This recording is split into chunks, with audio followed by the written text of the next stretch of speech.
Welcome to the Best Self Podcast. You aren't seeing things. That is Claudia Grace in the house today. Corporate health and wellness coach, advocate for the positive, for the person that's feeling uncertainty, self-doubt, stress. She's a holistic healer. She is phenomenal, is what she is. So excited to have you with us, friend. Thank you so much, Brad. I'm really excited to be here.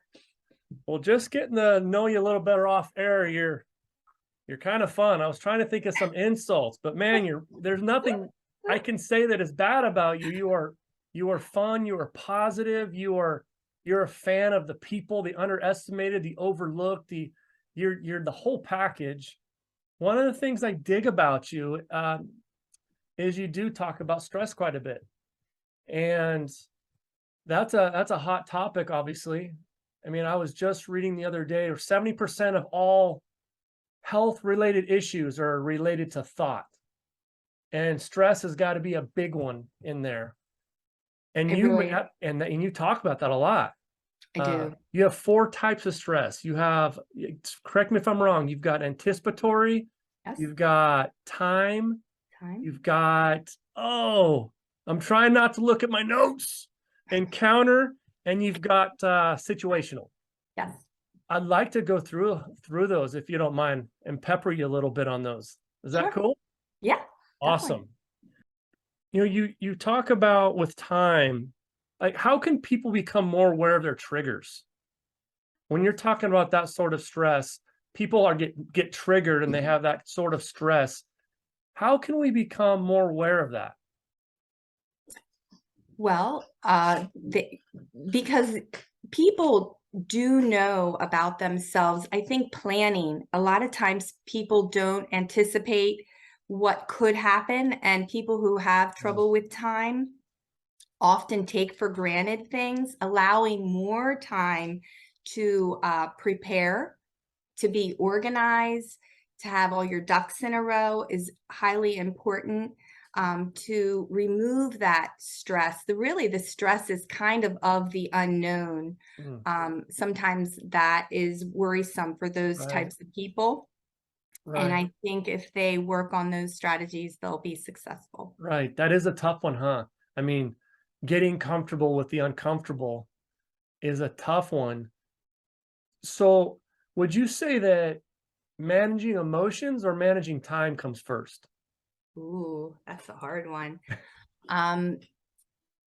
I think it depends on each person because it's really an individual stress, right? We can't really speak for everybody. I think everyone needs to really focus on how they feel, and not because we try to avoid it and we try to kind of numb ourselves. Right. But those emotions are still there, whether we're exhibiting or not, whether our body, it will carry it. Will it manifest in a sickness, in other detrimental effects on our health? Right. Or are we gonna try to face it, face, and then let it go? Because we're always gonna be better by that. Feel and face. I would like to go to another F word, 4-letter word, not the naughty one. Fear. And I was wondering with the anticipatory stress, do you feel that one of the root causes that is fear based on just previous experiences? Yes. Is there anything in there to that? I definitely agree. Yes. Because people tend to imagine the worst. We go with the negative, so we think something's gonna happen. And a lot of the techniques are to visualize that you having that experience in a positive light, that everything goes as planned, that what you anticipate will not happen, the exact opposite. It will be a positive outcome. Right. So I think relieving that fear and really visualizing, just like all the athletes do, they visualize their victory. We can visualize our success by practicing in our minds before we go through that experience, and really picture happiness moments, and that will relieve our stress. Oh, that's good. All right. We're only 5 minutes in. You're already showing off. Love it. And you got situational. You kind of already hit on that. Situational stress. You know, I've read another stat, 85% of the world is unaware that they're unaware. So how does someone that's unaware that they're unaware of situational stress, how do they conquer that demon? Any pointers there? Well, just like we've mentioned, Yeah. just practicing, I think it's a lot of, what we've mentioned, it's just the fear of unknown, anticipating they are projecting something bad will happen. That's their stress. This will Right. happen because maybe they've had a negative situation with someone who's going to be there. Try to find commonalities with the people that are going to be there. Practice questions, practice the presentation, always preparation for any event, being organized, working on the best positive solutions. And also, what if the worst thing happened? Face your fear of what could happen and actually get through it. Right. Anticipate getting through it and realizing it's not the end of the world if something bad does happen. You'll be okay. I love that. Anticipate positive. Anticipate. Yeah, I love that. I call that being a tough-minded optimist. Yeah. I mean, and I love what you're talking about in terms of embracing friction, embracing inconvenience, embracing struggle. I mean, none of us started on the pedestal. No. So yeah, that's great. That is awesome. And your last one was encounter, and I think we've kind of touched on that one a little bit, unless I'm wrong. And in regards to the unpredictability, that is a tough one. What do you say to the perfectionist that stresses out? I mean, perfectionists, I'm sure you're the same way. I work with a lot of people that they're really good people. They're eager to please. They're all about being great, but they stress like no other. They could be just slaying it. They could be just doing an incredible job, but they got this perfectionist mindset. For the perfectionist that maybe has a hard time shedding being a perfectionist, what can we do for that guy? Or do you run across that? Yes, because it's never good enough, Right. that's what it is. They're always, they're anxiety driven because they don't feel that excellence will never be met. But what they need to learn is that at some point it is, what is an A plus? What is a B? Does it, their work needs to be fulfilled in that it's the best that it's going to be. It's the best version it can be. And they need to let it go as that they gave 100% effort. It's quality. It is their quality work. Yeah. It doesn't have to be this level of overachievement. Overachievement doesn't mean it's any better than, your best effort. Yeah, I love that. So good. Grace Nation coming strong. I got you. Hey, so that's awesome. Do you think, would you say that stress is a habit? I mean, for some people it is. Yeah. Yeah, they don't know what to do if they're not worrying about it. Right. Worry is like a companion. It can be for That some is people. great.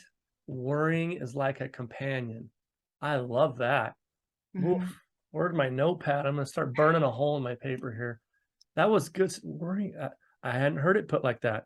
Yeah. So, it's not a good companion. No, you don't we don't want it to be our ally. We really just want to kind of get rid of that companion and bring in a better friend, like relaxation, and yes, bring in other friends like just joy and just living in the present, I think. Right. Because we won't worry if we're worrying about the future or past, or upset about the past. We're not really living in the present if we're anxious. So good. Yeah, I love that. Had something, lost it. What's one sure sign? We're talking about prioritizing and being organized and people kind of stressing over that. Mhm. What's one sign someone has that their schedule is off? Because a They lot of don't. a lot of times people get off schedule and they won't even realize they're off schedule, and then before you know it, they're stressing out. Sorry, I cut you off. Yeah, no. I guess that they don't realize that they aren't keeping task. Is that your question, Yeah, well, or that they get sidetracked? Is that what you're yeah, asking? I mean, people get off task. People will they'll be either off task or they're going way over their allotted amount of time for this task, or they have all these things on their plate and they're not getting to a lot of them. And so they Mhm. start stressing out Right. because and then what went from a short to-do list ends up being could end up being a really big one the next day. And they just kind of it feels like they're compounding the same mistake repeatedly and Mhm. they don't realize they're doing it. Uh, I guess so it I sounds maybe like it sounds like looking at their, I guess task management system. There's so many wonderful apps for that can right, help organize them and a lot time. A lot of times if I have clients with those kinds of issues, I have them predict how long it will take and then how long it really did take. right, So they can kind of manage the time and only allow like a certain amount of time per task. Like say you're going to start this and it's only going to take you 30 minutes. And when that's up, you have to move on to the next thing. And that will kind of keep you kind of in a greater that you're going through the list versus getting stuck on one, or they can reevaluate and add time or take away time. And that kind of keeps them more on a schedule. So to avoid losing time and day, and especially when there are time restraints. right. Awesome. So uh the people that my buddy Ben Ward, he's wrote a couple books. He does a great job. He's a real positive guy. He calls it FUD, fear, uncertainty, and doubt. Mm. Uh, just came out with a book recently. And, you know, people with those kind of things, they generally struggle with self-esteem and confidence. They don't have the conversations. They kind of start isolating themselves. And when you start doing that, you limit the number of memorable things you can do. And I always talk about you do something memorable, now you become shareable. They're struggling to do that. Do you is there something we could do to steal the power back and with our emotions and our words and what we say or what we hear from ourselves? Is there that's kind of a lot to unpack there. Um, yeah, there is, because I think first of all, there's an issue where we mentioned briefly that many people really have trouble expressing their emotion. The main emotions that we feel are happy, sad, or angry. And then a lot of the other emotions are kind of just packed away. Mm, Most people classify their emotions in those three. Brene Brown has done so much, research on this. And really, our connections, our greatest connections are through our emotions and are through people. And a lot of times we miscommunicate something that's not intended to be communicated, even without words. right. People misunderstand. And I think we need to really process more our emotions. One of the big emotions of COVID was like languishing, that people felt depleted, isolated, depressed, um, because we, were stuck in our homes and we Right. weren't able to, like you said earlier, really get our juice from other people. We were really so sad and Right. depleted. So I think really sharing our emotions with one another, speaking more from our heart, um, you know, sh- Mm, saying what you mean, in a respectful way. We don't have to agree with each other. We can disagree respectfully, but listen first, and respectfully give your opinion, even if it's different. That's sure. okay, but in a respectful and considerate way. I think that that's lacking these days. That it's either you believe what I believe, Right, or we can't be right. friends. And I disagree with that. We can all be friends and amicable and respectful of other people and culture and diversity without, disrespecting them and using harsh, words and being negative. Yeah. Yeah, it's too bad. It really is a lot of both ends of the spectrum and not enough in the middle. And what's wrong with having a little flavor? What's wrong with non-typical? What's wrong with perspective? I mean, to me, I get to hang out with you right now, and uh, I get for me every day I learn something.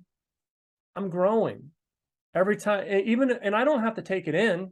Like if what you're talking about, or I'm listening to another podcast, or I'm reading a book, I don't have to take everything that they're saying. And maybe it doesn't fit my scheme, maybe it doesn't fit my personality, Right. but I'm getting to learn and hear. I'm either going to strengthen my perspective, or I'm going to gain a whole new perspective and become a better version of me. That is sexy. That is. Totally. That's good stuff.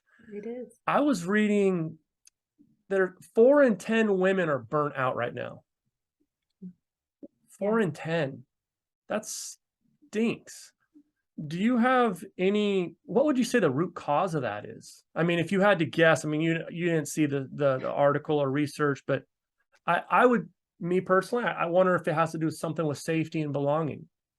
What are your thoughts? I think it's our work culture. I really think that there is, a sense that a lot of women, we have to prove ourselves, earn our place in organizations, and work hard to really get the raises and the promotions, and that is by giving your time, a lot of time to earn those higher level, places. And I think that, balancing, work and then family and all the, now all the, that's just hard to do. Right. It's hard to do. And if they're not taking breaks, we're raised in a sense to nurture others, give to your family, give to your job, give to everyone. And it isn't always encouraged to give to ourselves.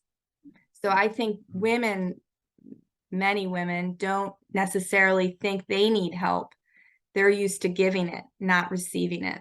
And that's one thing I help them do. Yes, you do. That's like the silent assassin. It's sitting there, not you, the act of, It is. taking on so many different roles, wearing a million different hats. Yeah.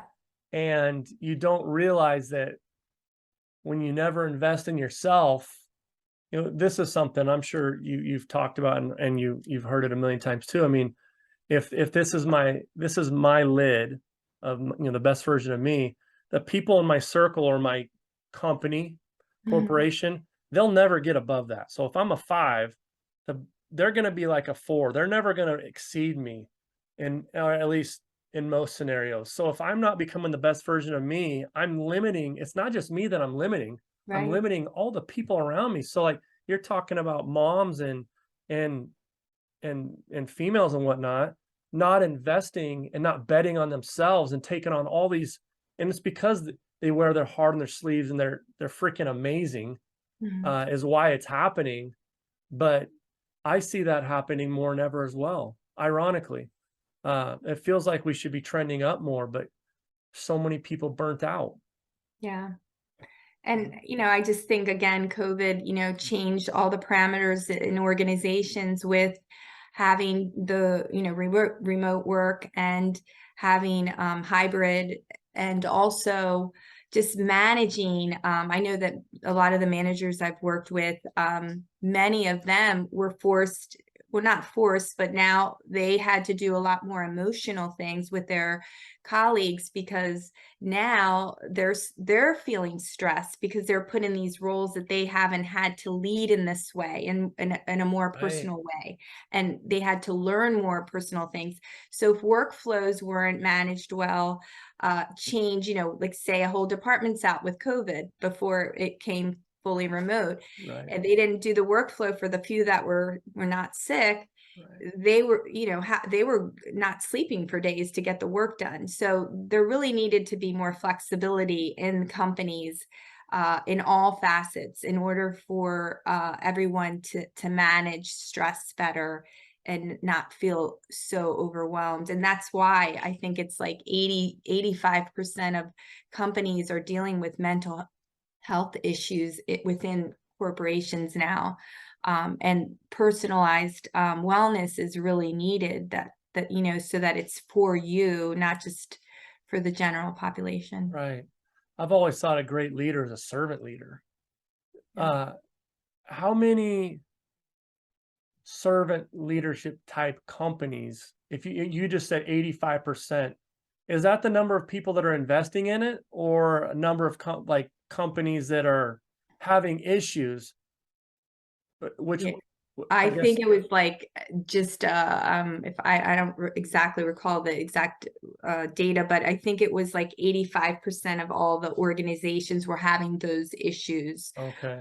overall, just in bringing all those kind of issues to the forefront. Before they had them, they just weren't really discussed as much No. as it is today. Right. Yeah. That's really good, friend. So we're winding down. We've got less than 5 minutes probably, and then I am kicking Claudia Grace to the curb. Ah, so much fun. So you went into this lane. Is there, we didn't talk about this off air. I was curious, is there a story behind why you chose this lane, where why are you so passionate about helping people with their mindset and prioritizing and managing stress and being a solution oriented thinker? Why this lane? Why? I guess it goes back to my upbringing. My father was Colombian, and he was a doctor, an anesthesiologist, and he loved medicine. It was like his life. He loved it. Mm, And my mother really instilled in me a love of, just self-worth. I always was raised with a lot of values, morals, and to embrace my culture. mm, And I have a lot of memories of, my parents had strict Spanish accents. And I just remember when people would just like in Baltimore, we have the, I don't know if you can tell my accent, but they would just not understand them. And they were saying water, and I would be like, it's water. Like, you can understand that. I get so upset. But the point is that I guess my passion's always been health and wellness. Just from, my roots of eating natural foods, my mother cooking Mediterranean foods and being active in sports. And I've always been drawn to people and helping people and serving people. And I guess in my life, my adversity was going through divorce. I was with my ex for 28 years, and it was the hardest thing I've ever done. And just, we are amicable and love our children. And but that overcoming that transition in my life from being in this secure marriage to facing divorce with 3 children, it was one of the hardest things I had to do. And I took time to, kind of heal myself and overcome a lot of those personal obstacles, which brings me to helping other people, with their health. People have always asked me about what I've done because, I'm pretty enthusiastic about it. Yeah. And I just, over COVID, developed a program. And I'll tell you, the day I finished, 2 people came to me to help them, and I haven't looked back. And the first person was John, and he lost 55 pounds in 6 months, and really had a lot of adversity in his life. And we worked through Zoom, and I met him in person, and he said I changed his life. And I just knew that this was just what I was meant to do, just to help people who really struggled in so many ways, with mind, body, and spirit. It's really in my heart. It's what I've always dreamt of doing. And I'm just excited to, bring organizations and people, remedies on how to, change their lives. Oh man, that's so good. I love it. And you could see it. I mean, you could see that you're passionate about this. You could see that when your toes touch the floor in the morning, that it drives you, and you're obviously great at it. I mean, that's the trifecta, girlfriend. So very cool. Thank Hey, you. I just wanted to talk super quick before we start to taper off here. Biohacking. For those that aren't really familiar with that term, can you just kind of go into kind of give us the just a little synopsis of what that is? Why is that something that maybe we should keep our eyeballs on and maybe consider? What is that? Well, I just, you must have seen my recent post. It's using science to give us a shortcut. It's really finding science to benefit our health in some way, and like a hack, just what a hack is. So there are, many stress hacks that we can do for our health, like, for instance, breath work, breathing. One of the quickest things anyone can do when they leave this podcast, when they're feeling stress, is our breath. Our breath is life, and it calms our nervous system down. And you can do that within 5 minutes and find a major transformation in your mind, your cognitive effects, your physiological effects, your heart palpitations. Meditation is another way we can use to visualize. We talked a little bit about the mind and visualization, and that really helps relax us. And it will help all those 4 stressors we spoke about earlier, to meditate in those situations. Another biohack would be just to journal your thoughts and your worries, to take breaks, go outside, fresh air, nature. Also giving back, volunteering your time and helping others who are less fortunate. When we're in very difficult moments, giving to others is a sure way to really transform your own life and be more grateful for what you have that others do not have. Oh, that's real talk right there. Awesome. You've got, hey, thank you so much for coming on. We've got 30 to 45 seconds here for you. 30 to 45 seconds where, at the time of this recording, we're in 64 countries. What could they do to create the best version of themselves today? What can they do to do the best version of themselves? I believe in becoming the CEO of your life, which means living your life you truly want by prioritizing yourself first, doing what you want, when you want, and how you want it. It might sound like an impossibility, but I think that by prioritizing your health, by feeding your body holistic food, by incorporating better lifestyle modifications, the power of the mind. Your mind, you are what you think most of. And when we change our mind, we change our lives. So work on being positive, loving, self-kind, embracing who you are at the heart. You are beautiful, and we need each of you in our world. And embrace who you are, and just appreciate your strengths with courage, and stop judging and criticizing yourself, that you are perfectly imperfect. Yes. Love it. So good, man. It feels like this went so fast. I really, really, really appreciate you taking the time to be with us. I know that you're a wanted Chiquita, and you carved out some space for us. So thank you so much. Thanks, Brad. I really appreciate it. You bet. Make it a great day.